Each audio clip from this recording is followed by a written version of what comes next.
دکویلی کانا نم دی ورکشنو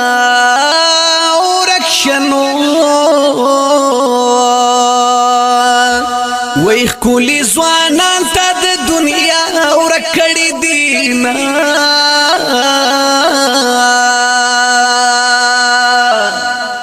تورا کول دا توری نم دی وی نم دی نو وی یار می مجنون دے پسی تور غرو تزینا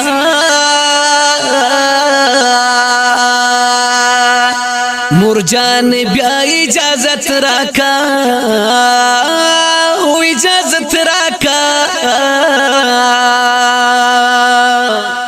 دا زل بیا د کولی کان پا طرف زمان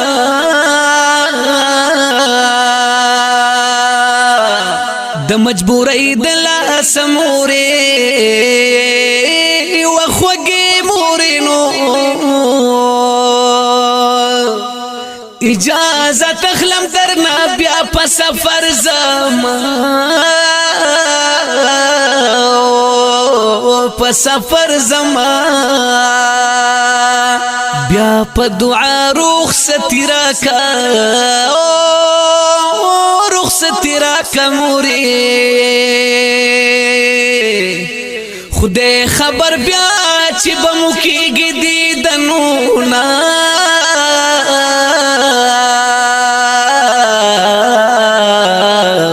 موری پا دوارا مخمیخ کل کا موری کل کنو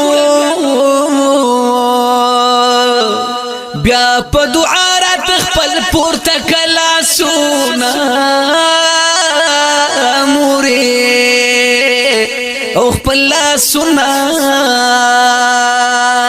وی خاوری بایم خاوری باو سما د غریبانو په ژوند نشته راحتونه مورې او راحتونه یې بچیا زلا د ملشا او ملشنو ستا جدای مې د زړګي غوښې سیزینا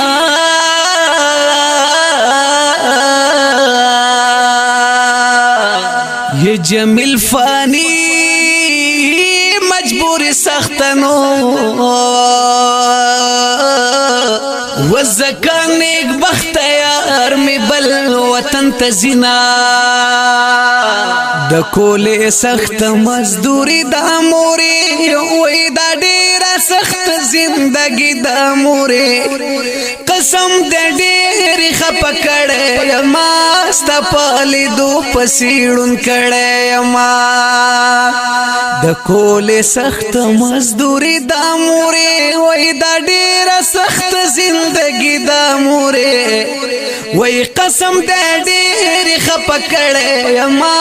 ستا پالی دو پسیڑن کڑے یما نئی پا پیسو کی بارکت اشت دے نا پاکی بل سہولت اشت دے کہ جوڑی سر کٹی کدار دے موری ہر یو پشانی د خامار دے موری زار زار زار نئی پزڑکی پچار حمرازی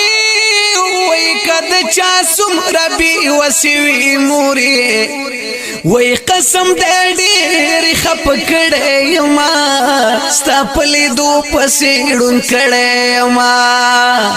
دکویلی سخت مزدوری دا موری دا دیر سخت زندگی دا موری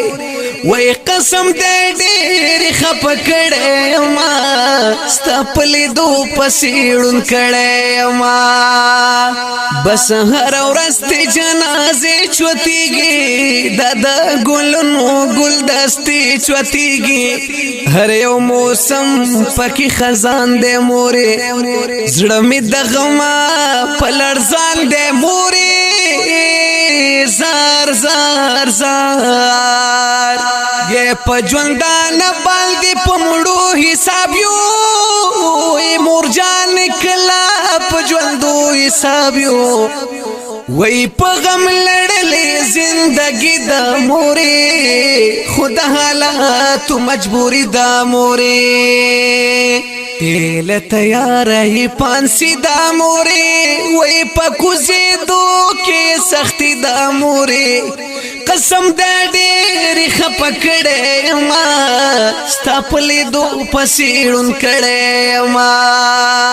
د کول سخت مزدوري د مورې و دا ډېر سخت زندګي د مورې وای قسم د ډېر خپکړې ما ستاپلې دو پسیړون قدرمنو مینوالو اوریدونکو د دې مسافر زمزمې سپیشل فرمایش کړی دی زیمور جان بهرام خان او منیر تنها کلام دی د شاعر واحد همدرد په आवाज د جمیل فانی د نظم نمبر دی 2314 د هوم سټوډیو پروډکشن سوات لخوا وړاندې شو د رابطې نمبر یاد لرئ 0346 94 407